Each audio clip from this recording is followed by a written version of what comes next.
तो आज हम आपके लिए वीडियो लेके आए हैं कि इलेक्ट्रॉनिक कॉन्फ़िगरेशन ऑफ एलिमेंट्स, किस तरह से हम लोग इलेक्ट्रॉनिक कॉन्फ़िगरेशन निकालेंगे किसी भी एलिमेंट्स का। सबसे पहले जान लीजिए कि इलेक्ट्रॉनिक कॉन्फ़िगरेशन होता क्या है। ठीक है, distribution of electron in a shell around the atomic nucleus. ठीक है, तो देखिए इलेक्ट्रॉनिक कॉन्फ़िगरेशन बेसिकली जो होता है ना, स्टार्ट तो होता है आपका सेल वाइज से। ठीक है, क्योंकि एटम के अंदर सेल होता है, आप जानते हैं। तो सेल वाइज, उसके बाद है आपका सब सेल वाइज, उसके बाद ऑर्बिटल वाइज भी होते हैं। ठीक है, तो अगर हम लोग सब सेल वाइज कवर करते हैं तो ये आसानी से सेल वाइज भी कवर हो जाता है। ठीक है, तो आज हम डिस्कस करेंगे इस वीडियो में। सबसे पहले आपको बताएंगे सेल वाइज लिखना, उसके बाद बताएंगे सब सेल वाइज लिखना। पहले बताते हैं कि एटम के अंदर क्या होता है। सिर्फ एटम के अंदर सेल होता है, सेल के अंदर सब सेल होते हैं, सब सेल के अंदर ऑर्बिटल होते हैं। ठीक है, और सारे जगह इलेक्ट्रॉन होता है। आप बोलते हैं ना एटम के अंदर इलेक्ट्रॉन होता है, तो एटम के सेल के अंदर भी इलेक्ट्रॉन होगा, सेल के सब सेल के अंदर भी इलेक्ट्रॉन होगा, सब सेल के अंदर ऑर्बिटल, वहाँ भी इलेक्ट्रॉन होगा। ठीक है, तो ये सब इलेक्ट्रॉन फाइंड करने का जगह है हमारे पास एटम में। अगर कोई पूछे कि इलेक्ट्रॉन कहाँ कहाँ उपस्थित हो सकता है, ठीक है, अगर हमको इलेक्ट्रॉन को खोजना है एटम के अंदर तो कहाँ कहाँ खोज सकते हैं, तो आपके पास यही जगह है। एक तो आप सेल में खोजो, सब सेल में खोजो, या ऑर्बिटल में खोजो। लेकिन हाँ, मैक्सिमम जो डेंसिटी होती है, इलेक्ट्रॉन क्लाउड होता है, सबसे ज़्यादा इलेक्ट्रॉन पाने की डेंसिटी, सबसे ज़्यादा इलेक्ट्रॉन पाने की प्रोबेबिलिटी कहाँ पे होता है, दैट इज द ऑर्बिटल में होते हैं। ठीक है, तो चलिए आज आपको हम बताते हैं कि क्या होता है सब सेल। ठीक है, और सेल, अगर किसी भी एटम को देखते हैं, यहाँ पे हमारा ये एटम का बना हुआ है, 3 सेल बना हुआ है, ये सेल बना हुआ है, के सेल, एल सेल और एम सेल, के सेल, एल सेल और एम सेल बना हुआ है।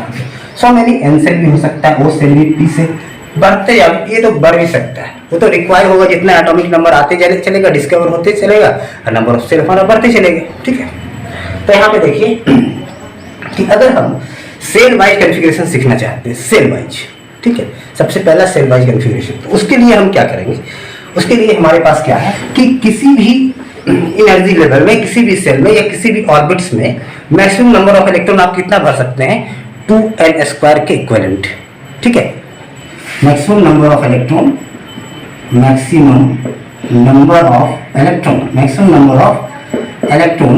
इन एनी सेल इक्वल टू क्या होगा, 2n², where n equal to क्या है, number of orbits, where n equal to क्या है, number of orbits, number of orbits बोलिए, या नंबर ऑफ ऑर्बिट या सेल हो गया, इसी को एनर्जी लेवल ही बोलते हैं। ठीक है, या फिर आगे जब हम बात करेंगे आपका 11th का सेक्शन में इस बात करेंगे, तो यहाँ पे इसको हम लोग प्रिंसिपल क्वांटम नंबर के भी नाम से जाना करते हैं। हाँ देखिए, तो मैक्सिमम नंबर ऑफ इलेक्ट्रॉन आप किसी भी सेल में कितना भर सकते हैं, 2n² के इक्विवेलेंट में। और n का वैल्यू जो होगा, नंबर n क्या है, नंबर ऑफ ऑर्बिट।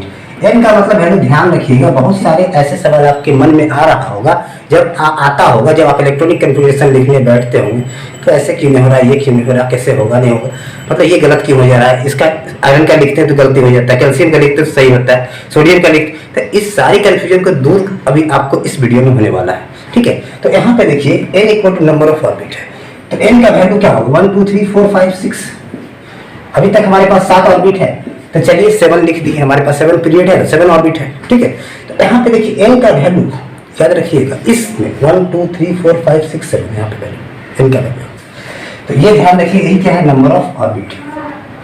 अगर n इक्वल टू 1 रखिएगा तो क्या आएगा, n इक्वल टू 1 रख देते, 2 × 1² इक्वल टू हो गया, 2 × 1² 2 × 2² 8, 2 × 3² 18, 2 × 4² आपका 32, ये सारी कहानी है। ठीक है, तो ये तो देख रहे हैं कि 2 8 18 32, मतलब कि इसी अंक में नंबर होना चाहिए।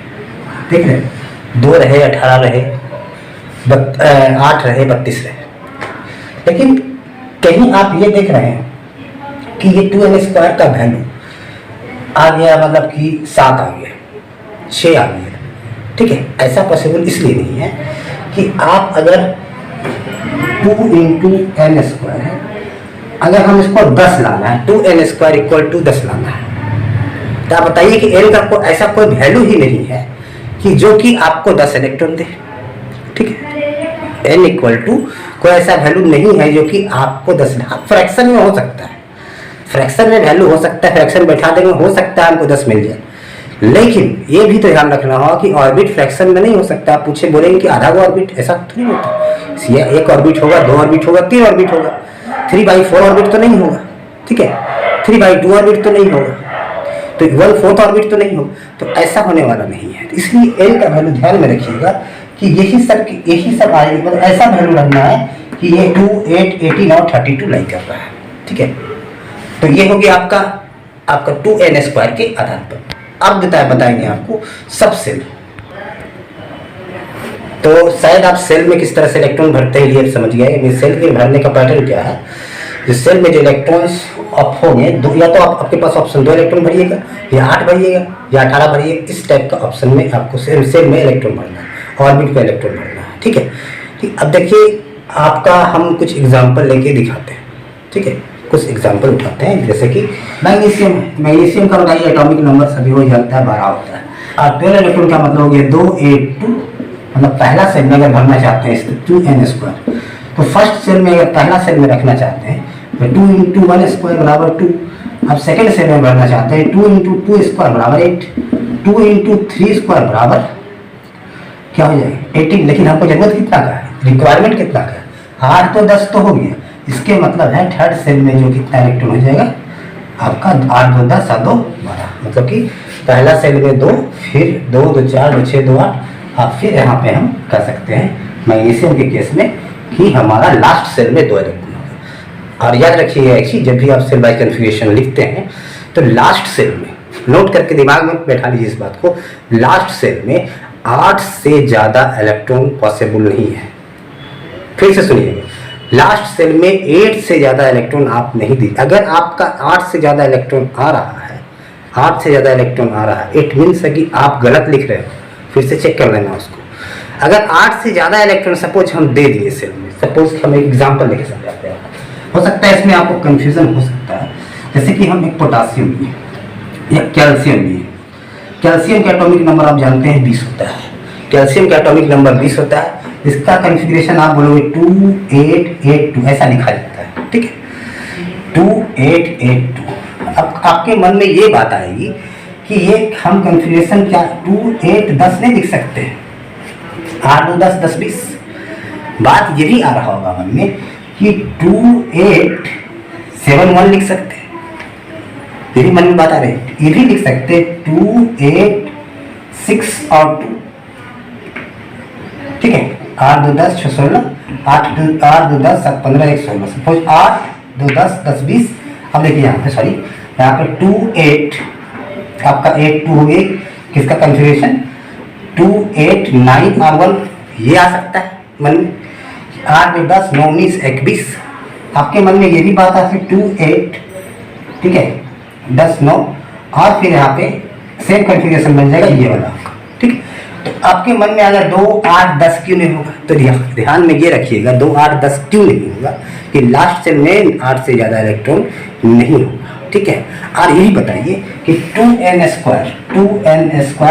का कोई ऐसा वैल्यू है जो कि 10 आपको मिल जाए, n का कोई ऐसा वैल्यू है जो 10 वहाँ पे फिट हो जाए। उस हिसाब को मेंटेन करके रखना है, ठीक है, कि n का ऐसा वैल्यू हमको होना चाहिए, या तो 2 मिले, या 8 मिले, या 18 मिले।